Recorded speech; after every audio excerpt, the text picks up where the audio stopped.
নমস্কার। কথায় কথায় কথামৃত অনুষ্ঠানের 291তম পর্বে আপনাদের স্বাগত। আপনারা এই অনুষ্ঠান দেখছেন প্রাণারাম বাংলা ইউটিউব চ্যানেলে, যেখানে সপ্তাহে 6 দিন সোম থেকে শনিবার সম্প্রচারিত হয় কথায় কথায় কথামৃত, আর কোষ্ঠীপাথর প্রাণারাম ইউটিউব চ্যানেলে রবিবার করে থাকে শ্রী শ্রী মায়ের কথা। সবগুলি অনুষ্ঠানই শুরুর সময় রাত্রি 9টা। শ্রী শ্রী রামকৃষ্ণ কথামৃততে আমরা গতদিন ছিলাম এবং আজকেও সানন্দে অবস্থান করব 21শে সেপ্টেম্বর 1884 প্রসঙ্গে, যেদিন শ্রীরামকৃষ্ণ কলকাতায় আসছিলেন স্টার থিয়েটারে গিরিশচন্দ্র ঘোষ মহাশয়ের চৈতন্য লীলা দেখবেন বলে। ওই যে প্রসঙ্গটি শুরু হয়েছিল আমরা তার মধ্যে ছিলাম এবং আমরা শুনছিলাম যে শ্রীরামকৃষ্ণ দক্ষিণেশ্বর থেকে রওনা হয়ে কলকাতায় শ্রীযুক্ত মহেন্দ্র মুখার্জি মহাশয়ের যে কল বা কারখানা রয়েছে সেইখানে উপস্থিত হয়েছেন, এটি আমরা শ্রবণ করেছি। এবং তারপরে কি হয়েছে, সেখানে তিনি কথা বলতে বলতে সন্ধে হয়েছে, তারপর তিনি স্টার থিয়েটারের অভিমুখে রওনা হয়েছেন। সেই প্রসঙ্গের মধ্যে আমরা ছিলাম।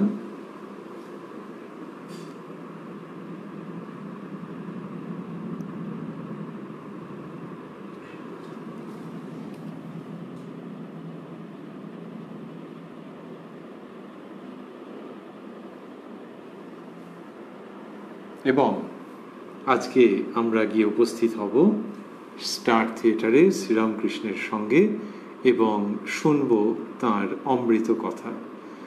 আমরা প্রবেশ করব শ্রী শ্রী রামকৃষ্ণ কথামৃততে, যার সূচনায় কথামৃতকার শ্রীযুক্ত মহেন্দ্রনাথ গুপ্ত বা শ্রীম বা মাস্টার মহাশয় উদ্ধৃত করছেন, তব কথামৃতং তপ্ত জীবনং কবিভিরীড়িতং কল্মষাপহং শ্রবণমঙ্গলং শ্রীমদাততং ভুবি গৃণন্তি ये ভূরিদা জনাঃ।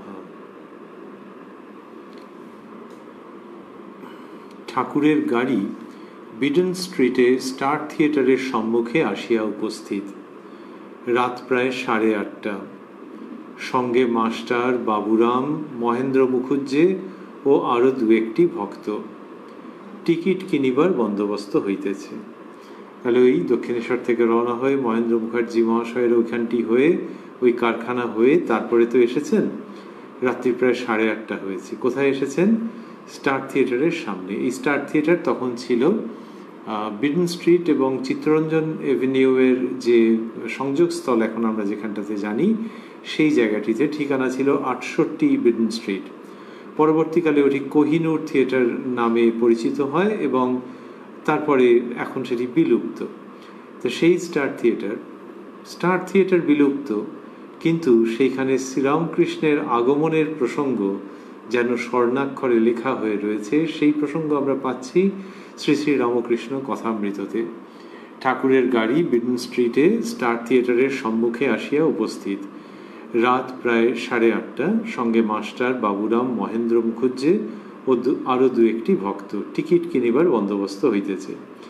নাট্যালয়ের ম্যানেজার শ্রীযুক্ত গিরিশ ঘোষ কয়েকজন কর্মচারী সঙ্গে ঠাকুরের গাড়ির কাছে আসিয়াছেন। অভিবাদন করিয়া তাহাকে সাদরে উপরে লইয়া গেলেন। এরকম ঘটল ঘটনা। গিরিশ পরমহংসদেবের নাম শুনিয়াছেন। তিনি চৈতন্যলীলা অভিনয় দর্শন করিতে আসিয়াছেন শুনিয়া পরম আহ্লাদিত হইয়াছেন। ঠাকুরকে দক্ষিণ পশ্চিমের বক্সে বসানো হইল। ঠাকুরের পার্শ্বে মাস্টার বসিলেন, পশ্চাতে বাবুরাম, আরো 2-1টি ভক্ত। তো এই যে গিরিশবাবু এর আগে ঠাকুরকে দর্শন করেছেন বলরাম মন্দিরে, কিন্তু এইখানে একটু বিশেষত্ব আছে যে শ্রীরামকৃষ্ণ থিয়েটারে এসছেন। গিরিশবাবু এখনও শ্রীরামকৃষ্ণের প্রতি তার যে পূর্ণ ভক্তি এবং আনুগত্যের ভাব আমরা যেটি জানি, সেটি এখনও তার সেই ভাবটি আসেনি। এই পর্যায়ের এই ঘটনা 21শে সেপ্টেম্বর 1884। শ্রীরামকৃষ্ণ যে রঙ্গালয়ে এসেছেন, স্টার থিয়েটারে এসেছেন, সেটি থিয়েটারের ইতিহাসেও একটি বিশেষ দিন। আমরা সেই দিনের প্রসঙ্গে রয়েছি শ্রী শ্রী রামকৃষ্ণ কথামৃতের সূত্রে, কথামৃতের আলোকে। এবার বললেন শ্রীরামকৃষ্ণের কথা হতে হতে মাস্টারমশাই এরকম বললেন যে গিরিশবাবু, নাট্যালয়ের ম্যানেজার শ্রীযুক্ত গিরিশ ঘোষ কয়েকজন কর্মচারীর সঙ্গে ঠাকুরের গাড়ির কাছে আসিয়াছেন, এই কথা লিখলেন। এবং তার আগে লিখেছেন যে টিকিট কিনিবার বন্দোবস্ত হইতেছে। গিরিশবাবুর স্মৃতিকথা সূত্রে এবং অন্যত্র আমরা যেটি পাচ্ছি সেটি হচ্ছে যে যখন এই প্রথম পর্বের তো ঠাকুরের সঙ্গে পরিচয় হচ্ছে, তো এই সময় যখন মহেন্দ্র মুখোপাধ্যায় মহাশয় গিয়ে গিরিশবাবুকে টিকিটের প্রসঙ্গ বলেছেন, তখন উনি বলেছেন যে পরমহংসদেবের টিকিট লাগবে না, আপনাদের লাগবে। উনি তো সেরকম স্বভাবেরই মানুষ ছিলেন, তাই বক্সে বন্দোবস্ত হয়েছে সেই রকমভাবেই। পরবর্তীকালে গিরিশবাবু যেভাবে পরিবর্তিত হয়ে গেছেন সেটি অধ্যাত্ম জগতের তথা রামকৃষ্ণ প্রসঙ্গের এক অপূর্ব সংবাদ। তো বললেন যে গিরিশবাবু কি করলেন, যে অভিবাদন করে তাকে সাদরে ওপরে নিয়ে গেলেন। গিরিশ পরমহংসদেবের নাম শুনিয়াছেন এবং ঠাকুর চৈতন্যলীলা দর্শন করতে এসেছেন শুনে খুব আনন্দ হয়েছে গিরিশবাবুর। এইখানে মাস্টারমশাই যে ভাষা ব্যবহার করছেন সেটিও আমাদের দৃষ্টি আকর্ষণ করছে। মাস্টারমশাই লিখেছেন, তিনি চৈতন্যলীলা অভিনয় দর্শন করিতে আসিয়াছেন, শুনিয়া পরম আহ্লাদিত হইয়াছেন। এই যে চৈতন্যলীলা অভিনয়কে আবার দর্শন করছেন, লোকে তো নাটক দেখে বা অভিনয় দেখে, আবার অভিনয় দর্শন করছেন কেন? আজকে আমরা সেই অবধি যাবো কিনা জানি না, কিন্তু ঠাকুর পরবর্তীকালে বলেছিলেন এই অভিনয় দেখবার পর যে আসল নকল এক দেখলেন। হয়তো আজকে বা পরে কোনো একটি দিনে আমরা সেটার মধ্যে যাব, কিন্তু ওই যে আসল নকল এক দেখছেন, এটি ঠাকুর বলেছেন, মাস্টারমশাই শ্রবণ করেছেন, সেই তিনিই লিখছেন ঠাকুরের প্রসঙ্গে যে চৈতন্যলীলা অভিনয় দর্শন করিতে আসিয়াছেন। তার মানে আসল চৈতন্যলীলা আর এইটি যে অভিনয় হচ্ছে, দুটি ঠাকুর এক দেখেছেন। তো দক্ষিণ পশ্চিমের বক্সে বসানো হয়েছে ঠাকুরকে, তার পাশে মাস্টারমশাই বসেছেন, পেছনে বাবুরাম ও আরো দু একটি ভক্ত। নাট্যালয়ে আলোকাকীর্ণ, নিচে অনেক লোক। ঠাকুরের বাম দিকে ড্রপ সিন দেখা যাইতেছে, ওই যে থিয়েটারে যে পর্দা পড়ে। অনেকগুলি বাক্সে লোক হইয়াছে, এক একজন বেহারা নিযুক্ত বক্সের পশ্চাতে দাঁড়াইয়া হাওয়া করিতেছে। ঠাকুরকে হাওয়া করিতে গিরিশ বেহারা নিযুক্ত করিয়া গেলেন। পেছনে যিনি হাওয়া করবেন গিরিশবাবু তাকে নিযুক্ত করে গেলেন। কিন্তু ওই ঠাকুরের সঙ্গে এখনো সেই অন্তরঙ্গতা হয়নি। গিরিশবাবু চলে গেলেন, আর সেদিনকে তার শরীরও খারাপ ছিল, অন্য সূত্রে আমরা জানছি। ঠাকুর নাট্যালয়ে দেখিয়া বালকের ন্যায় আনন্দিত হইয়াছেন। শ্রীরামকৃষ্ণ মাস্টারের প্রতি সহাস্যে, বাহ, এখান বেশ, এসে বেশ হলো। অনেক লোক একসঙ্গে হলে উদ্দীপন হয়, তখন ঠিক দেখতে পাই তিনিই সব হয়েছেন। এই তিনিই সব হয়েছেন শব্দগুলি মাস্টারমশাই স্থূলাক্ষরে দিয়েছেন। এই যে শ্রীরামকৃষ্ণ বলছেন, এটির মধ্যে তার বাচ্চা ছেলের মতো একটা ভাব রয়েছে, বালকের ভাব প্রকাশিত হচ্ছে। আরেকটি হচ্ছে যে এইটা তিনি বলতেন যে একসঙ্গে অনেক লোক দেখলে উদ্দীপন হয়, তখন ঠিক দেখতে পাই তিনিই সব হয়েছেন। এই যে কেন উদ্দীপন হয় সেটা আমরা বলতে কি করে পারবো, কিন্তু অনুমান করা যায় যে ওই যে বিভিন্ন অনেক লোক রয়েছে, তো তাহলে লোকেদের মধ্যে নানান বৈচিত্র্য, এক একজনকে এক এক রকম দেখতে, এক একজন এক এক রকম মুখ করে বসে আছে বা হাঁটছে চলছে, তাদের মৌখিক মৌখিক গড়ন এক এক রকম, আবার অভিব্যক্তি এক এক রকম। এই নানান রকম বৈচিত্র্য দেখে যিনি এই অনন্ত বৈচিত্র্য সৃষ্টি করতে পারেন এবং করেছেন ও করে চলেছেন, তাকে হয়তো শ্রীরামকৃষ্ণের মনে পড়ছে। তাই ওই উদ্দীপন হচ্ছে অনেক লোকে একসঙ্গে দেখলে।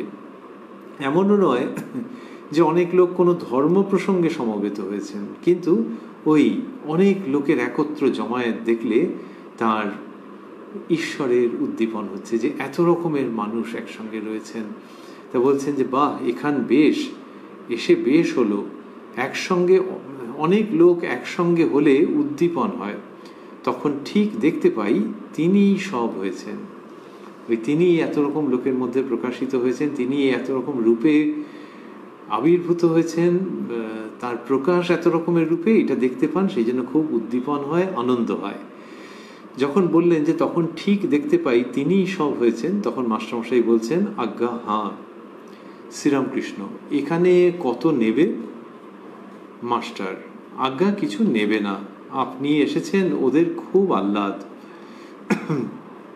ঠাকুরের জন্য তো পয়সা নেননি, এই যে। তো বললেন আজ্ঞা কিছু নেবে না, আপনি এসেছেন, ওদের খুব আহ্লাদ। শ্রীরামকৃষ্ণ সব মার মাহাত্ম্য ওই আমরা আগে অনেকবার লক্ষ্য করেছি যে যেই ওটা বলা হচ্ছে যে আপনি এসেছেন ওদের খুব আহ্লাদ, ঠাকুরের ওপরে যেই আলো পড়ছে, স্পটলাইট পড়ছে, সঙ্গে সঙ্গে এসে তিনি সেই প্রসঙ্গ থেকে সরে যেতে চাইছেন, আত্মগোপন করছেন। এবং এখানে বললেন যে সব মার মাহাত্ম্য, তার মানে মায়ের ইচ্ছেতেই এরকম হচ্ছে। এই যে শ্রীরামকৃষ্ণ বলেন, তিনি বলেন যে আমার মা সব জানে, মা যেমন বলান তেমনি বলি, যেমন করান তেমনি করি, যেমন চলান তেমনি চলি, তিনি যন্ত্রী আমি যন্ত্র। তো এখানে তিনি বললেন সব মার মাহাত্ম্য। ড্রপসিন উঠিয়া গেল। এককালে দর্শকবৃন্দের দৃষ্টি রঙ্গমঞ্চের উপর পড়িল। প্রথমে পাপ আর ছয় রিপুর সভা, পাপ আর ছয় রিপুর সভা। তারপর বনপথে বিবেক, বৈরাগ্য ও ভক্তির কথাবার্তা। ভক্তি বলিতেছেন গৌরাঙ্গ নদিয়ায় জন্মগ্রহণ করিয়াছেন, তাই বিদ্যাধরীগণ আর মুনি ঋষিগণ ছদ্মবেশে দর্শন করিতে আসিতেছেন। ধন্য ধন্য নদিয়ায় এলো গোরা, দেখো দেখো না বিমানে বিদ্যাধরীগণে আসিতেছে হরি দর্শনে। দেখো প্রেমানন্দে হইয়া বিভোল, মুনি ঋষি আসিছে সকল। বিদ্যাধরীগণ আর মুনি ঋষিরা গৌরাঙ্গকে ভগবানের অবতার জ্ঞানে স্তব করিতেছেন। ঠাকুর শ্রীরামকৃষ্ণ তাহাদের দেখিয়া ভাবে বিভোর হইতেছেন, মাস্টারকে বলিতেছেন আহা কেমন দেখো। তো এই বিদ্যাধরী মুনি ঋষি যারা সব এসেছেন তারা কি করেছেন, শ্রী গৌরাঙ্গকে ভগবানের অবতার জ্ঞানে স্তব করছেন। এইটি দেখে ঠাকুর বিভোর হচ্ছেন। তাহলে গৌরাঙ্গের আবির্ভাব, এবং তখন যেন ত্রিলোক তাঁর বন্দনা করছেন, এইরকম ভাবে সূচনা হচ্ছে। বিদ্যাধরীগণ ও মুনি ঋষিগণ গান করিয়া স্তব করিতেছেন। পুরুষগণ কেশব কুরু করুণা দিনে কুঞ্জ কানন চারি, এই শব্দগুলিকে স্থূলাক্ষরে দেওয়া আছে, কেশব কুরু করুণা দিনে। তাহলে পুরুষগণ কেশব কুরু করুণা দিনে কুঞ্জ কানন চারি, স্ত্রীগণ মাধব মনমোহন মোহন মুরলীধারী, সকলে হরি বল হরি বল হরি বল মোনামার। পুরুষগণ ব্রজ কিশোর কালীয় হর কাতর ভয় ভঞ্জন, স্ত্রীগণ নয়ন বাঁকা বাঁকা শিখি পাখা রাধিকা হৃদি রঞ্জন। পুরুষগণ গোবর্ধন ধারণ বনকুসুম ভূষণ দামোদর কংস দর্পহারী, স্ত্রীগণ শ্যাম রাস রস বিহারী, সকলে হরি বল হরি বল হরি বল মন আমার। বিদ্যাধরীগণ যখন গাইলেন নয়ন বাঁকা বাঁকা শিখি পাখা রাধিকা হৃদি রঞ্জন, তখন ঠাকুর শ্রীরামকৃষ্ণ গভীর সমাধি মধ্যে মগ্ন হইলেন। কনসার্ট হইতেছে, ঠাকুরের কোনো হুঁশ নাই। কনসার্ট মানে ওই যে নাটকে বা যাত্রায় ঐকতান যে বাজে সেটি বাজছে, সুন্দর শুনতে লাগে আর বেশ জোরেই বাজে, কিন্তু ঠাকুরের কোনো হুঁশ নেই। যখন বিদ্যাধরীরা গেয়েছেন নয়ন বাঁকা বাঁকা শিখি পাখা রাধিকা হৃদি রঞ্জন, নয়ন বাঁকা বাঁকা শিখি পাখা রাধিকা হৃদি রঞ্জন, তখন ঠাকুর গভীর সমাধি মধ্যে মগ্ন হয়েছেন। তো এটি মাস্টারমশাই লিখছেন, এবং কনসার্ট বাজছে, তার কোনো হুঁশ নেই। তাহলে সেই চৈতন্য লীলা, শ্রী চৈতন্যের যে লীলা, তার যে নাটক গিরিশবাবুর রচনা, সেটি যখন অভিনীত হচ্ছে তখন কীরকম আনন্দ হচ্ছে, আবার শ্রীরামকৃষ্ণের এইরকম ভাবান্তর হচ্ছে এবং তিনি গভীর সমাধি মধ্যে মগ্ন হচ্ছেন। এই দুটি এককালে হচ্ছে। যারা দর্শন করছেন মাস্টারমশাই প্রমুখ, তাদের কি আনন্দ হচ্ছে যে চোখ দিয়ে দেখা, কান দিয়ে শোনা, হৃদয় দিয়ে অনুভূতি, এ এক অপূর্ব সমাপতন হচ্ছে। শ্রীরামকৃষ্ণ গভীর সমাধিতে মগ্ন হচ্ছেন। এবারে আবার নাটক চলছে, তো মাস্টারমশাই লিখছেন জগন্নাথ মিশ্রের ঘরে অতিথি আসিয়াছেন। বালক নিমাই সদানন্দে সমবয়স্যদের সহিত গান গাহিয়া বেড়াইতেছেন। কাহা মেরা বৃন্দাবন কাহা যশোদা মাই, এই শব্দগুলি স্থূলাক্ষরে দেওয়া আছে। কাহা মেরা বৃন্দাবন কাহা যশোদা মাই, কাহা মেরা নন্দ পিতা কাহা বলাই ভাই, কাহা মেরা বৃন্দাবন কাহা যশোদা মাই, কাহা মেরা নন্দ পিতা কাহা বলাই ভাই, কাহা মেরি ধবলি শ্যামলি কাহা মেরি মোহন মুরলি, শ্রীদাম সুদাম রাখালগণ কাহা মে পাই, কাহা মেরি যমুনা তট কাহা মেরি বংশী বট, কাহা গোপ নারী মেরি কাহা হামারা রাই। এই গান গাইছেন বালক নিমাই। অতিথি চক্ষু বুজিয়া ভগবানকে অন্ন নিবেদন করিতেছেন। নিমাই দৌড়িয়া গিয়া সেই অন্ন ভক্ষণ করিতেছেন। অতিথি ভগবান বলিয়া তাহাকে জানিতে পারিলেন ও দশাবতারের অতিথি ভগবান বলিয়া তাহাকে জানিতে পারিলেন ও দশাবতারের স্তব করিয়া প্রসন্ন করিতেছেন। মিশ্র ও শচীর কাছে বিদায় লইবার সময় তিনি আবার গান করিয়া স্তব করিতেছেন। জয় নিত্যানন্দ গৌরচন্দ্র জয় ভবতারণ, অনাথ ত্রাণ জীব প্রাণ ভীত ভয় বারণ। প্রথম পংক্তিটি স্থূলাক্ষরে দেওয়া আছে, জয় নিত্যানন্দ গৌরচন্দ্র জয় ভবতারণ। তারপরে রয়েছে অনাথ ত্রাণ জীব প্রাণ ভীত ভয় বারণ, যুগে যুগে রঙ্গ নবলীলা নবরঙ্গ, নবতরঙ্গ নবপ্রসঙ্গ ধরাভার ধারণ, তাপহারি প্রেম বারি বিতর রাস রস বিহারী, দীন আশ কলুষ নাশ দুষ্ট ত্রাস কারণ, জয় নিত্যানন্দ গৌরচন্দ্র জয় ভবতারণ। স্তব শুনিতে শুনিতে ঠাকুর আবার ভাবে বিভোর হইতেছেন। নবদ্বীপের গঙ্গা তীর, এই দুটি শব্দ স্থূলাক্ষরে। নবদ্বীপের গঙ্গা তীর, গঙ্গা স্নানের পর ব্রাহ্মণেরা মেয়ে পুরুষ ঘাটে বসিয়া পূজা করিতেছেন। নিমাই নৈবেদ্য কাড়িয়া খাইতেছেন।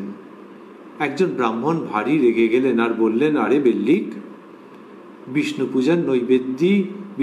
পূজার নৈবেদ্য কেড়ে নিচ্ছিস, সর্বনাশ হবে তোর। নিমাই তবুও কেড়ে নিলেন আর পলায়ন করিতে উদ্যত হইলেন। অনেক মেয়েরা ছেলেটিকে বড় ভালোবাসে। নিমাই চলে যাচ্ছে দেখে তাদের প্রাণে সইল না। তারা উচ্চ ঈশ্বরে ডাকিতে লাগিল, নিমাই ফিরে আয়, নিমাই ফিরে আয়। নিমাই শুনিলেন না। একজন নিমাইকে ফিরাইবার মহামন্ত্র জানিতেন। তিনি হরিবোল হরিবোল বলিতে লাগিলেন। অমনি নিমাই হরিবোল হরিবোল বলিতে বলিতে ফিরিলেন। মণি ঠাকুরের কাছে বসিয়া আছেন, বলিতেছেন, আহা, ঠাকুর আর স্থির থাকিতে পারিতেছেন না, ঠাকুর আর স্থির থাকিতে পারিলেন না। আহা বলিতে বলিতে মণির দিকে তাকাইয়া প্রেমাশ্রু বিসর্জন করিতেছেন। ঠাকুর মাস্টারমশাইয়ের দিকে তাকিয়ে কাঁদছেন নিমাইয়ের ভাবে। এই চৈতন্য লীলায় যে প্রসঙ্গ রয়েছে সেটি শুনে ঠাকুর ভাবে বিহ্বল হয়েছেন আর মাস্টারমশাইয়ের দিকে তাকিয়ে কাঁদছেন, প্রেমাশ্রু বিসর্জন করিতেছেন, প্রেমের অশ্রু বিসর্জন করিতেছেন। এইটি হচ্ছে ঘটনা। তো ঠাকুর মাস্টারমশাইয়ের দিকে তাকিয়ে কাঁদছেন। তো শ্রীরামকৃষ্ণের এই অপূর্ব লীলা কতজনের সঙ্গে তিনি কত রকম ভাবে ব্যবহার করেছেন, এবং এখানে দেখা যাচ্ছে যে মাস্টারমশাইয়ের দিকে তাকিয়ে তিনি প্রেমাশ্রু বিসর্জন করছেন। এই যে শ্রীরামকৃষ্ণের শ্রীমুখ, শ্রীরামকৃষ্ণের উপস্থিতি, শ্রীরামকৃষ্ণের মুখাবয়ব, শ্রীরামকৃষ্ণের উদ্ভাস, সেটি কিরকম? মাস্টারমশাইয়ের দিকে তাকিয়ে তিনি প্রেমে কাঁদছেন। এই দৃশ্য দেখে নিশ্চয়ই মাস্টারমশাই মুগ্ধ হয়ে যাচ্ছেন, আর আমাদের মনে হচ্ছে যে কতভাবেই তিনি না মাস্টারমশাইকে দীক্ষা প্রদান করেছেন। ঠাকুর তো ওই রকম প্রথাগতভাবেই যে সবাইকে দীক্ষা প্রদান করেছেন তা নয়। অনেকে জানিয়েছেন যে তার একটি স্পর্শ মাত্রে কি দৃষ্টি মাত্রে দীক্ষা। তো সেরকমভাবে তিনি দীক্ষিত করেছেন ভাবে, আধ্যাত্মিকতায়, গভীরতায়, পবিত্রতায়, একেবারে অন্য রকমের যথাযথ রূপে দীক্ষা প্রদান করেছেন। এখানে মাস্টারমশাইয়ের দিকে তাকিয়ে তিনি প্রেমে কাঁদছেন, মনে হয় ভাবের, ভক্তির, ঈশ্বরীয় সাধনার অপূর্বভাবে মাস্টারমশাইকে তিনি দীক্ষিত করছেন।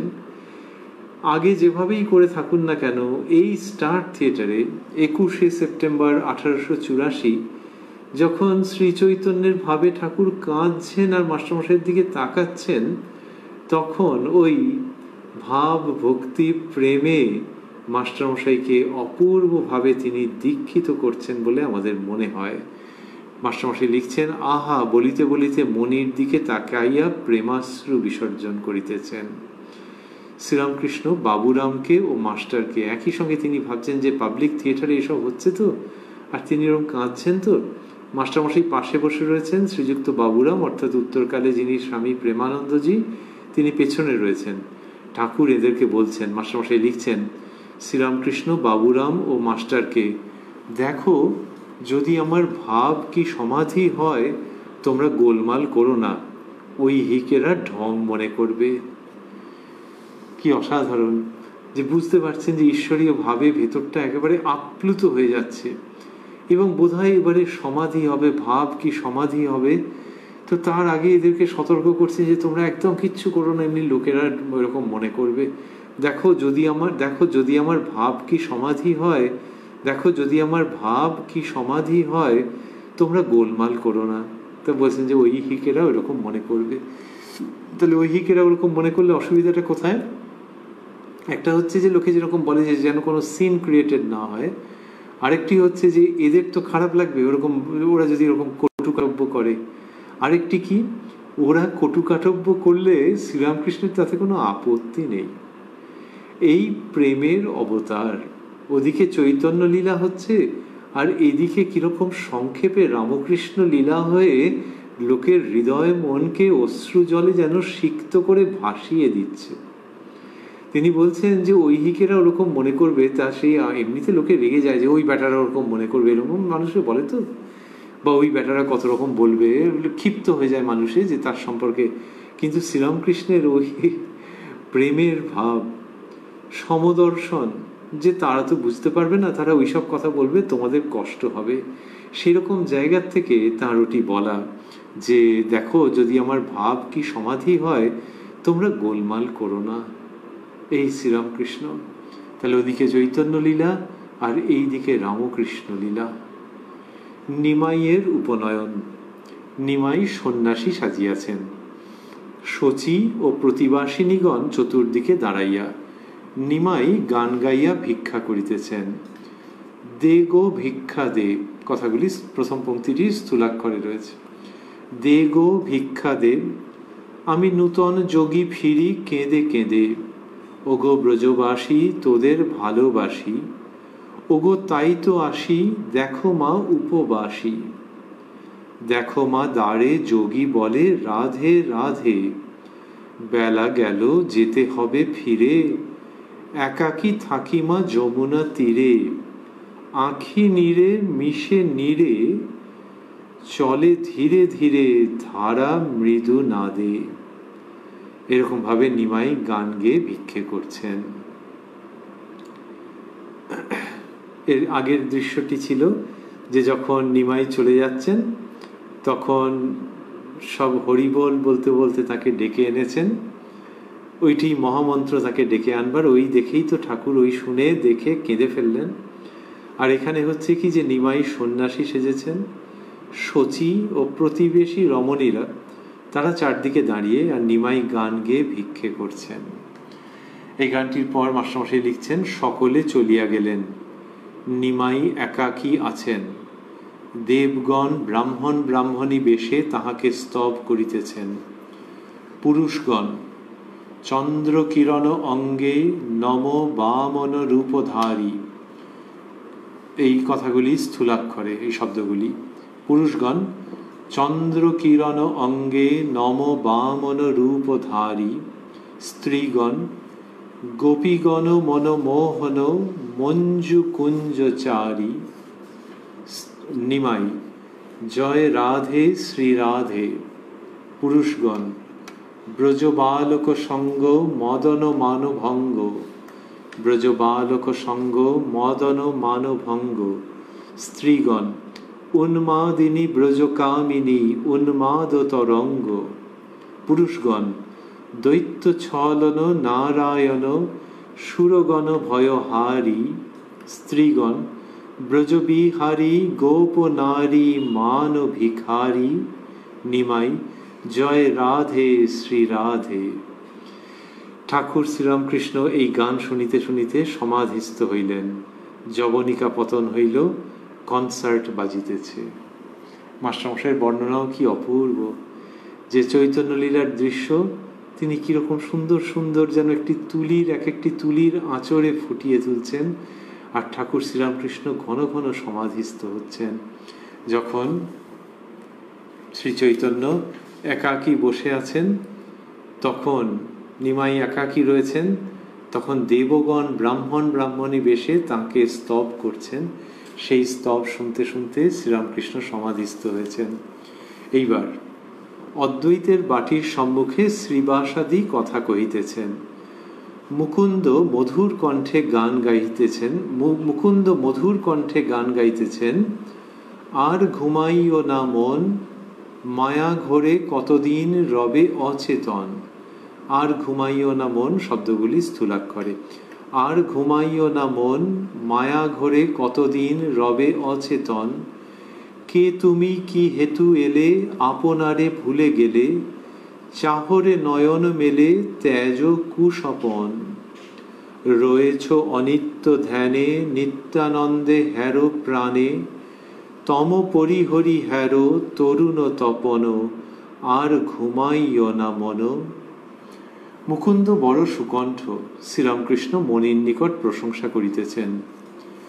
তারপর নিমাই বাটিতে আছেন। মাস্টারমশাই লিখছেন, নিমাই বাটিতে আছেন। শ্রীবাস দেখা করিতে আসিয়াছেন। আগে শচীর সঙ্গে দেখা হইল। শচী কাঁদিতে লাগিলেন। বলিলেন, পুত্র আমার গৃহধর্মে মন দেয় না।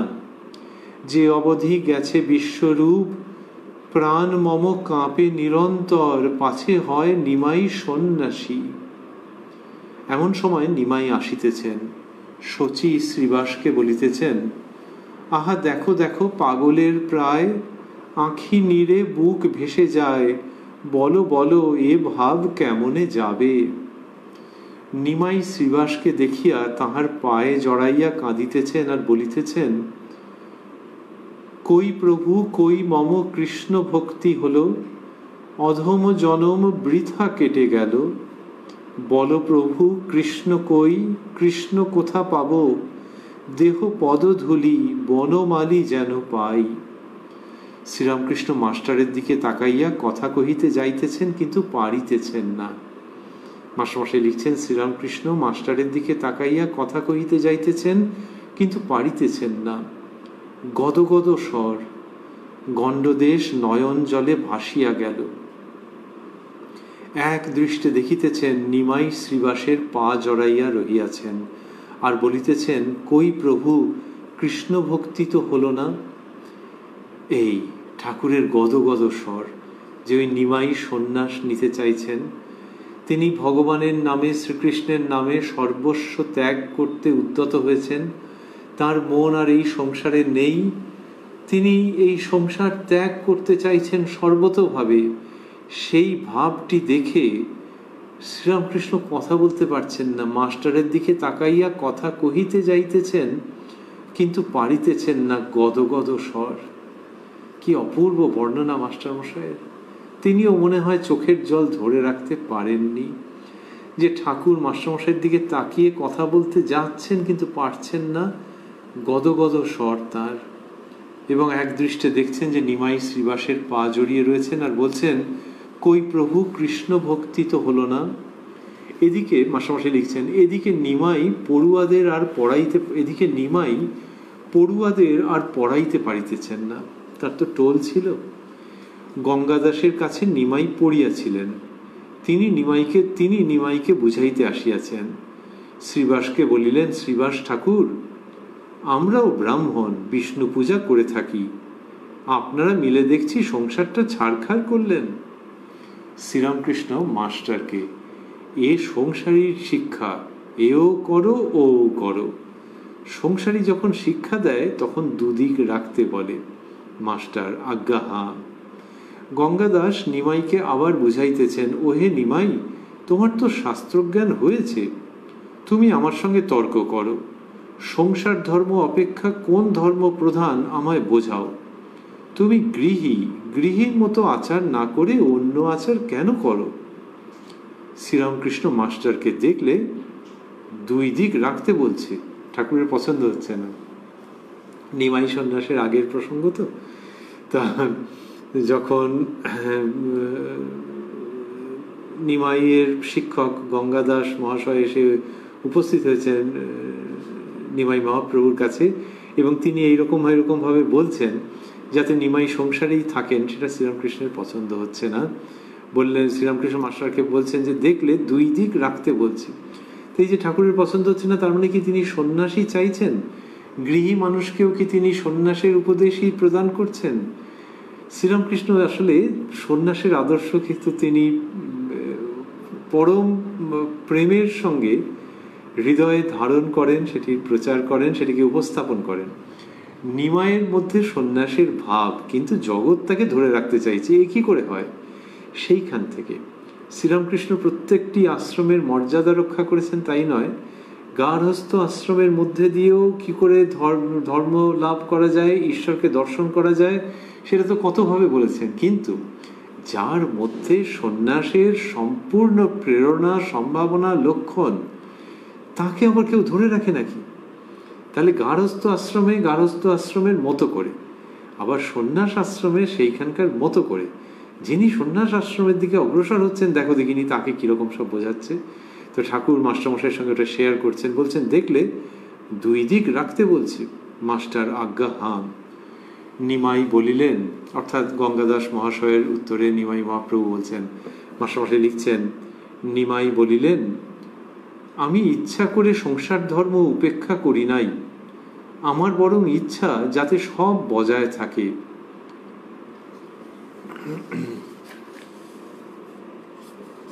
বলছেন যে আমার বরং ইচ্ছা যাতে সব বজায় থাকে, কিন্তু প্রভু কোন হেতু কিছু নাহি জানি, প্রাণ টানে কি করি, ভাবি কুলে রই, কুলে আর রহিতে না পারি, প্রাণ ধায় বুঝালে না ফেরে, সদা চায় ঝাঁপ দিতে অকুল পাথারে। শ্রীরামকৃষ্ণ, আহা! ওই যে তিনি মনের ভাব ব্যক্ত করছেন নিমাই মহাপ্রভু, যে সংসারে তো থাকতে চাই কিন্তু পারছি না, প্রভু কোন হেতু কিছু নাহি জানি, প্রাণ টানে কি করি, ভাবি কুলে রই, কুলে আর রহিতে না পারি, প্রাণ ধায় বুঝালে না ফেরে, সদা চায় ঝাঁপ দিতে অকুল পাথারে। শ্রীরামকৃষ্ণ, আহা! এই বলে তিনি আনন্দ করছেন। এবার মাস্টারমশাই লিখছেন, নবদ্বীপে নিত্যানন্দ আসিয়াছেন, তিনি নিমাইকে খুঁজিতেছেন। এমন সময় নিমাইয়ের সহিত দেখা হইল। নিমাইও তাহাকে খুঁজিতেছিলেন। মিলনের পর নিমাই বলিতেছেন, সার্থক জীবন সত্য মম ফলেছে স্বপন, লুকাইলে স্বপ্নে দেখা দিয়ে। শ্রীরামকৃষ্ণ মাস্টারকে গদগদ স্বরে, নিমাই বলছে স্বপ্নে দেখেছি। তো ওই যেহেতু নিমাইয়ের মুখে এই সঙ্গীত রয়েছে বা এই উক্তি রয়েছে যে সার্থক জীবন সত্য মম ফলেছে স্বপন, লুকাইলে স্বপ্নে দেখা দিয়ে। তো নিত্যানন্দ যখন এসে খুঁজছেন নবদ্বীপে, তখন যখন নিমাইয়ের সঙ্গে দেখা হয়েছে তখন এই কথাটি বলেছেন। তখন শ্রীরামকৃষ্ণ মাস্টারমশাইকে গদগদ স্বরে বলছেন, মানে ভক্তিতে ওই রকম হয়ে যাচ্ছে অবস্থা, ভক্তি গদগদ স্বরে বলছেন, নিমাই বলছে স্বপ্নে দেখেছি। তারপর মাস্টারমশাই লিখছেন, শ্রীবাস সরভুজ দর্শন করছেন আর স্তব করছেন। ঠাকুর শ্রীরামকৃষ্ণ ভাবাবিষ্ট হইয়া স্বরভুজ দর্শন করিতেছেন। গৌরাঙ্গের ঈশ্বর আবেশ হইয়াছে। তিনি অদ্বৈত, শ্রীবাস, হরিদাস ইত্যাদির সহিত ভাবের কথা কহিতেছেন। গৌরাঙ্গের ভাব বুঝিতে পারিয়া নিতাই গান গাইতেছেন। কই কৃষ্ণ এলো কুঞ্জে প্রাণ সই, দে রে কৃষ্ণ দে, কৃষ্ণ এনে দে, রাধা জানে কি গো কৃষ্ণ বই। শ্রীরামকৃষ্ণ গান শুনিতে শুনিতে সমাধিস্থ হইলেন। অনেকক্ষণ ওইভাবে রহিলেন। তো আমরা ওই চৈতন্য লীলার যে অংশগুলি সেগুলির আর পুনরুক্তি করছি না, কিন্তু শ্রীরামকৃষ্ণের ভাবকে বিশেষভাবে অনুসরণ করবার চেষ্টা করছি। মাস্টারমশাই বলছেন যে শ্রীরামকৃষ্ণ গান শুনিতে শুনিতে সমাধিস্থ হইলেন, অনেকক্ষণ ওইভাবে রহিলেন। কনসার্ট চলিতে লাগিল, ঠাকুরের সমাধি ভঙ্গ হইল। ইতিমধ্যে খড়দার নিত্যানন্দ গোস্বামীর বংশের একটি বাবু আসিয়াছেন ও ঠাকুরের চেয়ারের পশ্চাতে দাঁড়াইয়া আছেন। বয়স 34-35 হইবে। ঠাকুর তাহাকে দেখিয়া আনন্দে ভাসিতে লাগিলেন। তাহার হাত ধরিয়া কত কথা কহিতেছেন। মাঝে মাঝে তাহাকে বলিতেছেন, এখানে বসো না, তুমি এখানে থাকলে খুব উদ্দীপন হয়। সস্নেহে তাহার হাত ধরিয়া যেন খেলা করিতেছেন। সস্নেহে মুখে হাত দিয়া আদর করিতেছেন। গোস্বামী চলিয়া গেলে মাস্টারকে বলিতেছেন, ও বড় পণ্ডিত, বাপ বড় ভক্ত। আমি খড়দার শ্যামসুন্দর দেখতে গেলে যে ভোগ 100 টাকা দিলে পাওয়া যায় না, সেই ভোগ এনে আমায় খাওয়ায়। এর লক্ষণ বড় ভালো, একটু নেড়েচেড়ে দিলে চৈতন্য হয়। ওকে দেখতে দেখতে বড় উদ্দীপন হয়। আর একটু হলে আমি দাঁড়িয়ে পড়তুম মানে মাস্টারমশাই লিখছেন, গোস্বামীকে দেখিতে দেখিতে আর একটু হলে ঠাকুরের ভাব সমাধি হইত, এই কথা বলিতেছেন। তো এরকম শ্রীযুক্ত গোস্বামী মহাশয় আসার, নিত্যানন্দ গোস্বামী বংশের যে বাবু মাস্টারমশাই লিখছেন, তিনি আসাতে ঠাকুরের এইরকম ভাব হলো। ওই মানুষটিকে তিনি খুব ভালোবাসেন বোঝাই যাচ্ছে, এবং তার উচ্চ আন্তরিক অবস্থার কথা ঠাকুর মাস্টারমশাইয়ের কাছে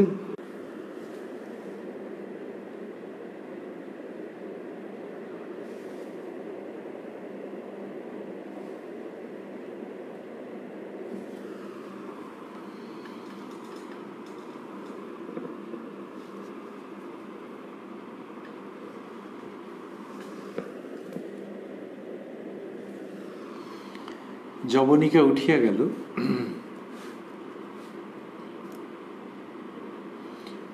রাজপথে নিত্যানন্দ মাথায় হাত দিয়া রক্তস্রোত বন্ধ করিতেছেন। তাহলে কি হলো যে এইরকম দৃশ্য দেখতে পাওয়া যাচ্ছে। তো যবনিকা উঠিয়া গেল, তাহলে ড্রপসিনজি উঠে গেছে, তখন কি দেখতে পাওয়া যাচ্ছে? মাস্টারমশাই লিখছেন, রাজপথে নিত্যানন্দ মাথায় হাত দিয়া রক্তস্রোত বন্ধ করিতেছেন। মাধাই কলসির কানা ছুঁড়িয়া মারিয়াছেন, নিতাইয়ের ভ্রুক্ষেপ নাই। গৌর প্রেমে গড় গড় মাতোয়ারা। ঠাকুর ভাবাবিষ্ট। দেখিতেছেন নিতাই জগাই মাধাইকে কোল দিবেন। নিতাই বলিতেছেন, প্রাণ ভরে আয় হরি বলি, নেচে আয় জগাই মাধাই, মেরেছ বেশ করেছ হরি বলে নাচো ভাই। প্রাণ ভরে আয় হরি বলি, এই শব্দগুলি স্থূলাক্ষরে আছে। প্রাণ ভরে আয় হরি বলি, নেচে আয় জগাই মাধাই, মেরেছ বেশ করেছ হরি বলে নাচো ভাই। বল রে হরি বল, প্রেমিক হরি প্রেমে দিবে কোল, তোল রে তোল হরি নামের রোল। পাওনি প্রেমের স্বাদ, ওরে হরি বলে কাঁদ, হেরবি হৃদয় চাঁদ। ওরে প্রেমে তোদের নাম বিলাবো, প্রেমে নিতাই ডাকে তাই। প্রাণ ভরে আয় হরি বলি, নেচে আয় জগাই মাধাই। এইবার নিমাই শচীকে সন্ন্যাসের কথা বলিতেছেন।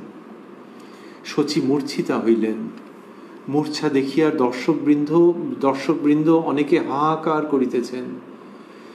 মূর্ছা দেখিয়া দর্শকবৃন্দ অনেকে হাহাকার করিতেছেন। শ্রীরামকৃষ্ণ অনুমাত্র বিচলিত না হইয়া এক দৃষ্টে দেখিতেছেন, কেবল নয়নের কোণে এক বিন্দু জল দেখা দিয়াছে। বললেন যে শ্রীরামকৃষ্ণ অনুমাত্র বিচলিত না হইয়া এক দৃষ্টে দেখিতেছেন, কেবল নয়নের কোণে এক বিন্দু জল দেখা দিয়াছে। এই অপূর্ব হচ্ছে যে যখন ওই সন্ন্যাসের প্রসঙ্গ হচ্ছে এবং নিমাই শচী মাতাকে, তার মাতৃদেবীকে সন্ন্যাসের কথা বলছেন, তখন শচী মূর্ছিত হয়ে গেলেন এবং এই মূর্ছা দেখে দর্শকদের অনেকে হাহাকার করে উঠলেন। হাহাকার করে উঠলে সেই শব্দ শোনা যায় তো, মাস্টারমশাই সেটি শুনছেন। এবারে বলছেন যে শ্রীরামকৃষ্ণ অনুমাত্র বিচলিত না হইয়া এক দৃষ্টে দেখিতেছেন, কেবল নয়নের কোণে এক বিন্দু জল দেখা দিয়াছে। তো এই নিমাই সন্ন্যাসের ঠাকুর অনুমাত্র বিচলিত হননি। ওই ঈশ্বরের জন্য সর্বস্ব ত্যাগ, এই তো শ্রীরামকৃষ্ণের ভাব। তবে হ্যাঁ, তিনি নারীর মনের বেদনাও বুঝেছেন। সেজন্য তিনি যে ধর্মপথের উপদেশ দিয়েছেন এবং তার পুণ্য নামকে কেন্দ্র করে যে সন্ন্যাসী সংঘ গঠিত হয়েছে, সেখানে এক অপূর্ব ধারা দেখতে পাওয়া যায়। আর এখানে আমরা দেখছি যে নাট্যলীলা বা নাট্য মঞ্চে হচ্ছে, শচী মাতা মূর্ছিত হয়ে পড়েছেন, কিন্তু শ্রীরামকৃষ্ণ অনুমাত্র বিচলিত না হয়ে এক দৃষ্টে দেখছেন, কেবল নয়নের কোণে এক বিন্দু জল দেখা দিয়েছে। তাহলে ওই যে নিমাই সন্ন্যাস, তার ফলে কত মানুষের ভগবত অভিমুখে যাত্রার সূচনা, কত মানুষের জীবন নাট্যে অপরূপ পরিবর্তন, কত মানুষের অন্তরে শান্তি বাড়ির আগমন, সেই সমস্ত তো জড়িত। তা শ্রীরামকৃষ্ণ বিচলিত হচ্ছেন না, কিন্তু শচীমাতা, তার মাস্টারমশাই লিখছেন, কেবল নয়নের কোণে এক বিন্দু জল দেখা দিয়াছে। এই দুটোর মিশ্রণ, যে নিমাইয়ের সন্ন্যাস আর শচীমাতার ক্রন্দন আক্ষেপ, এই দুটো মিলে শ্রীরামকৃষ্ণের প্রতিক্রিয়া। অভিনয় সমাপ্ত হইল, মাস্টারমশাই লিখছেন, অভিনয় সমাপ্ত হইল, ঠাকুর গাড়িতে উঠিতেছেন। একজন ভক্ত জিজ্ঞাসা করিলেন, কেমন দেখলেন? ঠাকুর হাসিতে হাসিতে বলিলেন, আসল নকল এক দেখলাম। আমরা এই পর্যন্তই পড়ব। আমরা রয়েছি উদ্বোধন কার্যালয়ে প্রকাশিত শ্রী শ্রী রামকৃষ্ণ কথামৃতের 575 পৃষ্ঠায়, রয়েছি 21 সেপ্টেম্বর 1884 প্রসঙ্গে, যেদিন শ্রীরামকৃষ্ণ কলকাতায় স্টার থিয়েটার রঙ্গমঞ্চে উপস্থিত হয়েছেন। তাঁরই কৃপা সাপেক্ষে আগামীকাল আবার আমরা এই প্রসঙ্গটির অনুসরণ করব। শ্রীরামকৃষ্ণ স্টার থিয়েটার থেকে রওনা হয়ে যেখানে উপস্থিত হবেন, তাঁর সমীপে আমরা সেখানেও উপস্থিত হব। কথায় কথায় কথামৃত অনুষ্ঠানে প্রাণারাম বাংলা ইউটিউব চ্যানেলে। আর স্মরণ করছি যে প্রত্যেক রবিবার কোষ্ঠীপাথর প্রাণারাম ইউটিউব চ্যানেলে থাকে শ্রী শ্রী মায়ের কথা। সবগুলি অনুষ্ঠানই শুরুর সময় রাত্রি 9টা।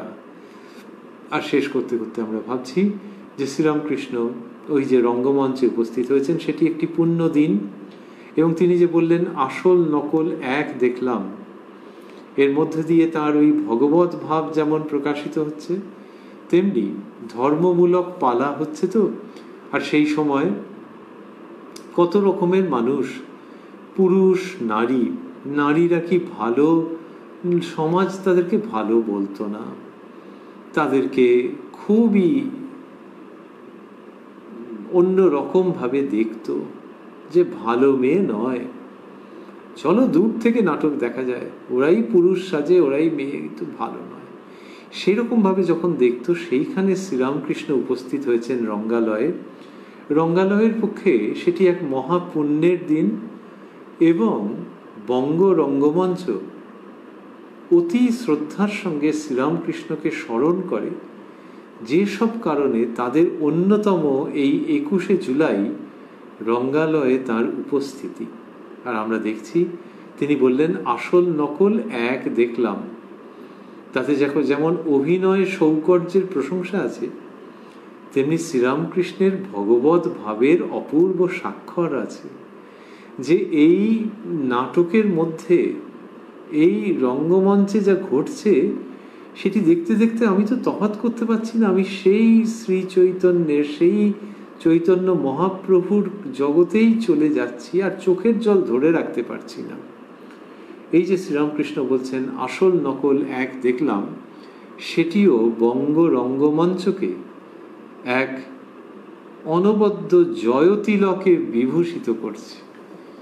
শ্রীরামকৃষ্ণের কৃপা বঙ্গ রঙ্গমঞ্চের নট এবং নটীদের উপর বর্ষিত হয়েছে আজ পর্যন্ত এবং ভবিষ্যতেও বর্ষিত হবে, তাতে কোনো সন্দেহ নেই। গিরিশচন্দ্র ঘোষ মহাশয়ের প্রসঙ্গ এসছে। পরবর্তীকালে তিনি গিরিশবাবুকে বলেছিলেন, যখন গিরিশবাবু বলেছিলেন থিয়েটার ছেড়ে দেবেন, ঠাকুর বলেছেন না না, ওতে লোকশিক্ষে হয়। এই যে থিয়েটারের লোকের শিক্ষা হয়, লোকশিক্ষার উপকরণ মাধ্যম থিয়েটার, এটি যে শ্রীরামকৃষ্ণ বলেছেন, এখানে আমরা দেখছি তিনি চৈতন্য লীলা দেখতে বা চৈতন্য লীলা দর্শন করতে উপস্থিত হয়েছিলেন। তো এই লোকশিক্ষার প্রসঙ্গ বললেন আর বললেন আসল নকল এক দেখলাম। এর মধ্য দিয়ে এই যে শিল্প রঙ্গমঞ্চকে কেন্দ্র করে আবর্তিত হয়, বিবর্তিত হয়, একসঙ্গে ধ্বনিত হয়, রঙ্গমঞ্চ এবং নাটক এবং নটনটি সকলে শ্রীরামকৃষ্ণের অমোঘ অবিশ্রান্ত আশীর্বাদ লাভ করছেন। কথামৃতের মধ্যে সেই সংবাদ পেয়ে আমাদের আনন্দ হচ্ছে এবং আমরা ভাবছি শ্রীরামকৃষ্ণ কত শত সহস্র মানুষকে যে আশীর্বাদ করেছেন, তার মধ্যে এই জনজীবনের অন্যতম প্রধান অঙ্গ, সংস্কৃতির অচ্ছেদ্য অঙ্গ বঙ্গ রঙ্গমঞ্চ শ্রীরামকৃষ্ণের আশীর্বাদে কি অপূর্বভাবে ধন্য এবং পূত পবিত্র হয়ে আছে, সেটি ভাবতে কথামৃতের মাধ্যমে, কথামৃতের রেফারেন্সে, কথামৃতের প্রেক্ষিতে আমাদের আনন্দ আছে। আর ওই যে তিনি বললেন আসল নকল এক দেখলাম, তাহলে ওই অভিনেতাদের অভিনয়ের মধ্যে দিয়ে তার সেই আসলের উদ্দীপন হচ্ছে। এটি যখন হচ্ছে তখন শ্রীরামকৃষ্ণ আসলে ওই দৈবী লীলামঞ্চে যা হচ্ছে তার সঙ্গে এই স্টার থিয়েটারের রঙ্গমঞ্চে যা হচ্ছে দুটিকে একত্রিত করছেন। This is star spirituality. Star থিয়েটারে যেটা তিনি দেখছেন, সেখানে দেখে যখন বলছেন আসল নকল এক দেখলাম, তখন এই আধ্যাত্মিকতা যে একেবারে উচ্চ স্তরের, তাতে আমাদের কোনো সন্দেহ থাকছে না। লোকে বলে স্টার পারফর্মার, স্টার পারফরম্যান্স, আর এটি শ্রীরামকৃষ্ণের প্রায় নীরব, অল্প উচ্চারিত কিন্তু নিঃসন্দেহে স্টার স্পিরিচুয়ালিটির নিদর্শন। সেই সমস্ত ভাবতে ভাবতে কথামৃতের মাধ্যমে স্টার থিয়েটারকে তথা সেই আসল নকল এক দেখতে পাওয়া অভিনয়কে আমরা মনে মনে আমাদের সশ্রদ্ধ প্রণতি জ্ঞাপন করি। ওং নিরঞ্জনং নিত্যমনন্ত রূপং ভক্তানুকম্পা ধৃত বিগ্রহং বৈ ঈশাবতারং পরমেশমিড্যং তং রামকৃষ্ণং শিরসা নমামঃ।